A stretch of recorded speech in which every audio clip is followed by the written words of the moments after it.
Hello student. तो आप लोग कैसे हैं? मैं आशा करता हूं कि आप लोग अच्छे होंगे और आप लोगों की पढ़ाई शानदार चल रही होगी।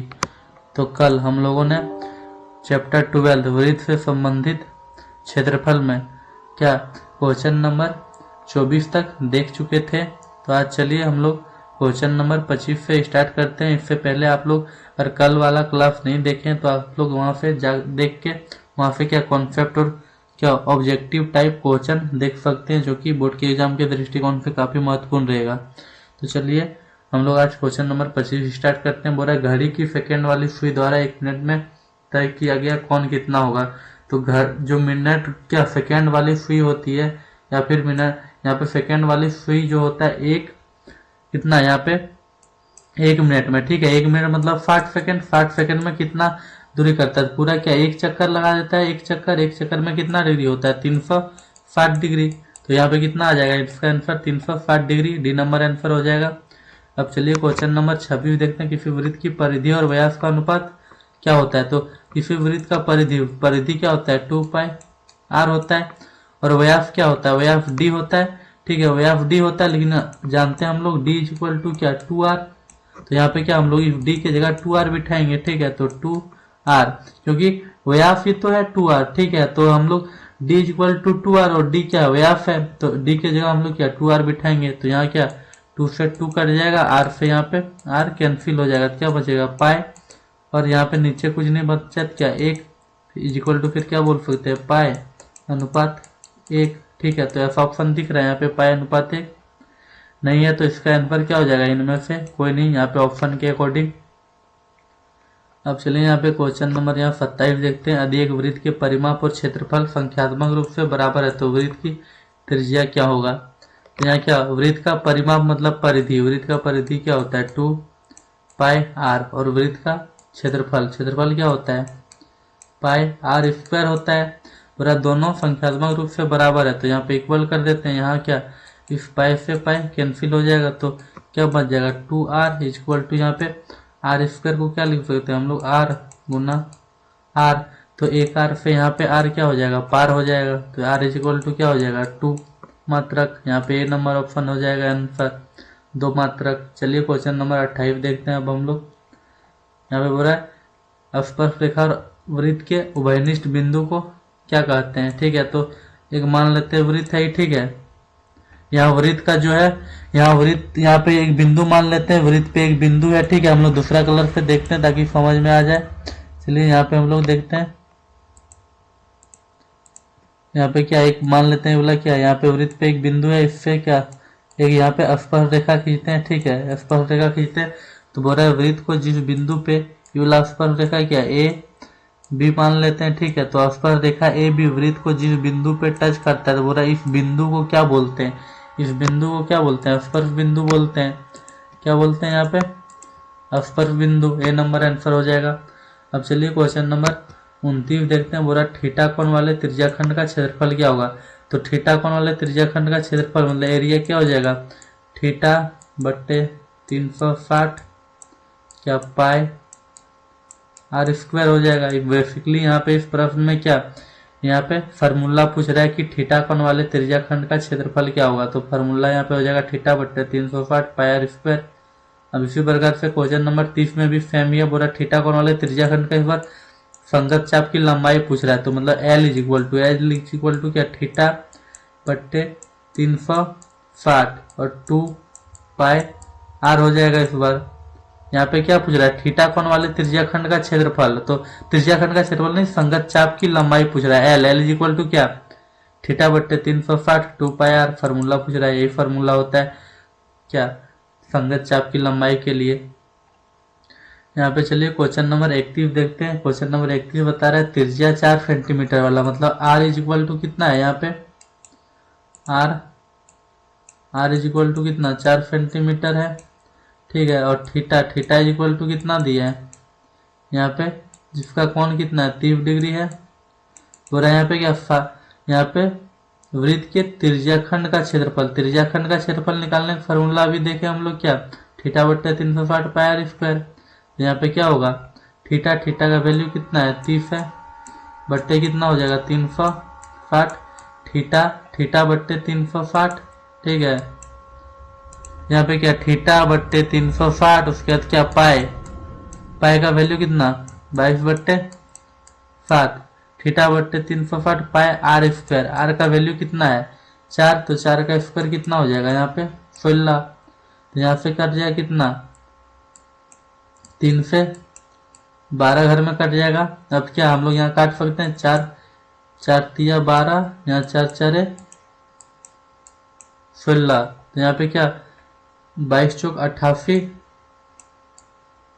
88 बट्टे कितना 22 चौक 88, 88 बट्टे 7 तिया कितना हो जाएगा यहाँ पे 7 इंटू 3, 7 तिया 21 सेंटीमीटर स्क्वायर हो जाएगा। इसका आंसर किसका, वृत्त के त्रिज्याखंड का क्षेत्रफल, लग क्या वृत्त के त्रिज्याखंड का क्षेत्रफल। अब बोल रहा है यहाँ पे साथी संगत दीर्घ त्रिज्याखंड, ये वाला जो यहाँ पे कलरफुल में दिख रहा है ये वाला क्या संगत लघु त्रिज्याखंड था, ठीक है। अब इसके ऑपोजिट साइड इस पे कितना का कौन बनेगा, पूरा एक चक्कर लगाते 360 डिग्री का बनता, यहाँ से यहाँ पूरा एक चक्कर लगाते हैं तो 360 डिग्री, तो हम लोग क्या 360 में से इस वाला हिस्सा का थीटा में घटा देंगे वैल्यू, ठीक है। तो 360 में 30 डिग्री घटाएंगे तो कितना बच जाएगा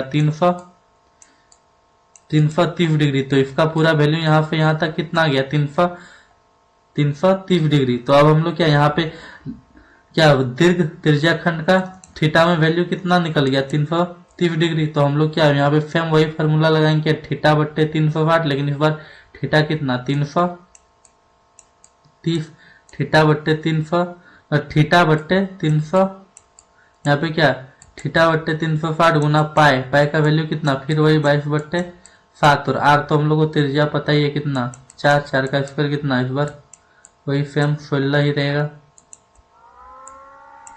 यहाँ पे क्या आ जाएगा 16।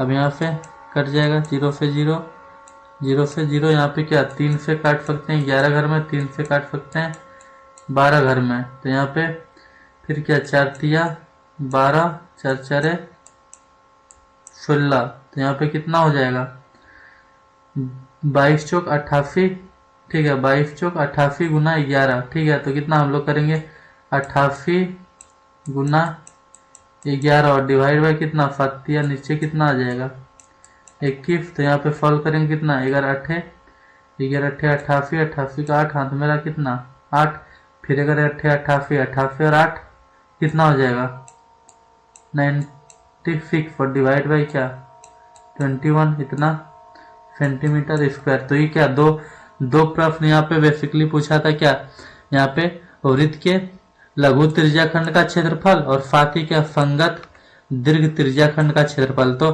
क्या लघु त्रिज्याखंड का क्षेत्रफल कितना आ गया यहाँ पे, लघु वाला का कितना 88/21 सेंटीमीटर स्क्वायर आया है, और जबकि दीर्घ त्रिज्याखंड का क्षेत्रफल यहाँ पे कितना आया 968/21, ठीक है सेंटीमीटर स्क्वायर।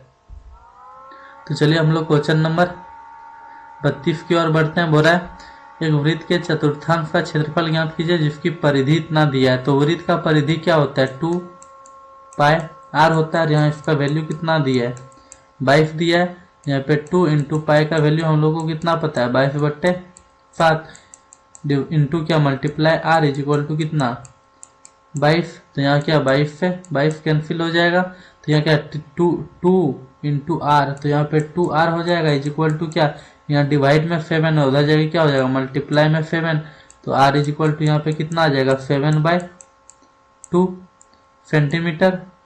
अब यहाँ पे हम लोग को आगे निकालने क्या बोला है चतुर्थांश का क्षेत्रफल, जो नीला कलर वाला हिस्सा दिख रहा है इसका क्षेत्रफल निकालने बोल रहा है। तो यहाँ पे थीटा का वैल्यू कितना दिया है 90 डिग्री दिया है, क्यों पता है कि यहाँ पे चतुर्थांश बोल रहा है, एक वृत्त है, ठीक है वृत्त अगर 4 भाग में चतुर्थांश मतलब 4 हिस्सा में बट गया तो टोटल कितना होता है 360 डिग्री, टोटल 360 डिग्री होता है। 360 डिग्री को 4 हिस्सा में बांटेंगे तो कितना प्रत्येक हिस्सा 90-90 करके होगा, इसलिए यहाँ पे थीटा का वैल्यू कितना आया है 90 डिग्री।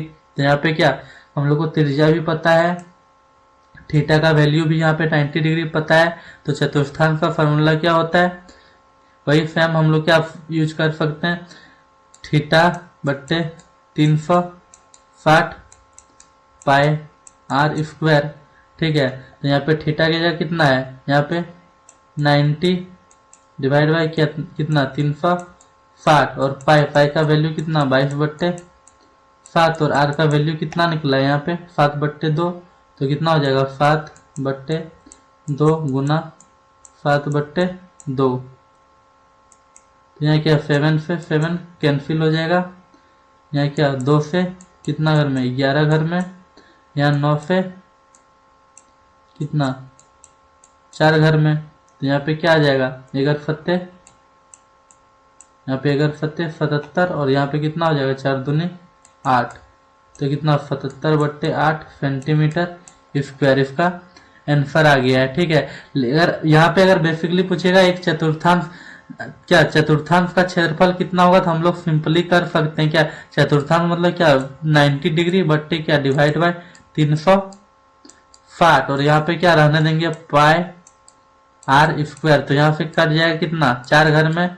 ठीक है, यहाँ पे 1/4 घर में तो हम लोग सिंपली अगर पूछेगा चतुर्थांश का क्षेत्रफल क्या है फार्मूला के रूप में तो बोल सकते हैं 1/4 पाई आर स्क्वायर। क्यों पता है यहाँ थीटा की जगह 90 बिट यहाँ पे रखेंगे और डिवाइड बाय 360 तो कट जाएगा कितना 1/4 घर में तो हम लोग चतुर्थांश का क्षेत्रफल निकालने के लिए कितना बोल सकते हैं 1/4 पाई आर स्क्वायर। ठीक है, तो यहाँ पे इसका बेसिकली यहाँ पे जो प्रश्न पूछा है उसका आंसर कितना आ जाएगा यहाँ पे 77/8 आ जाएगा। चलिए क्वेश्चन नंबर यहाँ पे 33 देखते हैं जो कि इस चैप्टर का लास्ट प्रश्न है और यह काफी सारा इम्पोर्टेंट प्रश्न हम लोग देख चुके हैं।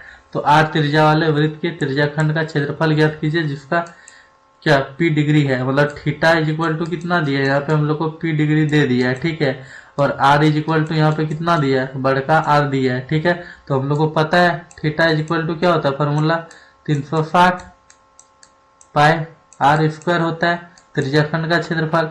तो इस बार थीटा की जगह कितना दिया है पी डिग्री तो हम लोग बिठा देंगे पी डिग्री बट्टे कितना 360 और यहाँ पे क्या आर यहाँ पे रह जाएगा क्या आर पाई और यहाँ पे आर की जगह कितना है बड़ा आर तो कितना हो जाएगा बड़ा आर का स्क्वायर।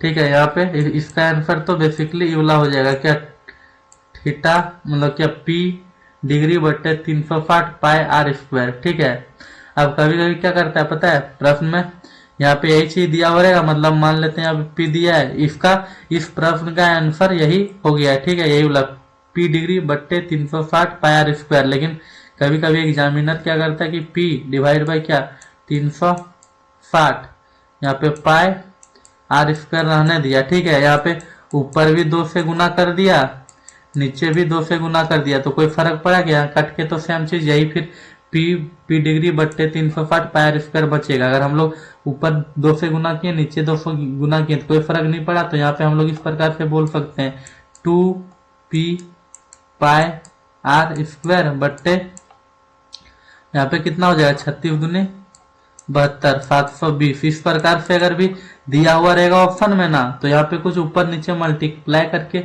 दिया हुआ रहेगा तो उसमें भी आप लोग समझ सकते हैं कि इस प्रकार से यहाँ पे मल्टीप्लाई दिया हुआ है तो नीचे भी 360 में 2 का गुना हो गया और यहाँ पे ऊपर में भी 2 का गुना हो गया। ऐसा जरूरी नहीं कि सिर्फ 2 ही, कभी 3 से भी कर सकता है 4 से भी, तो इस अकॉर्डिंग आप लोग ऑप्शन देख लीजिएगा। तो चलिए आज का क्लास समाप्त करते हैं, फिर हम लोग नेक्स्ट की क्लास में चैप्टर नंबर 13 स्टार्ट करेंगे। वहां से भी काफी महत्वपूर्ण प्रश्न बनता है ऑब्जेक्टिव के दृष्टिकोण से और वहां से थ्योरी में तो क्या सब्जेक्टिव के लिए तो बनता ही है। तो चलिए हम लोग आप लोगों से फिर कल मिलते हैं, धन्यवाद।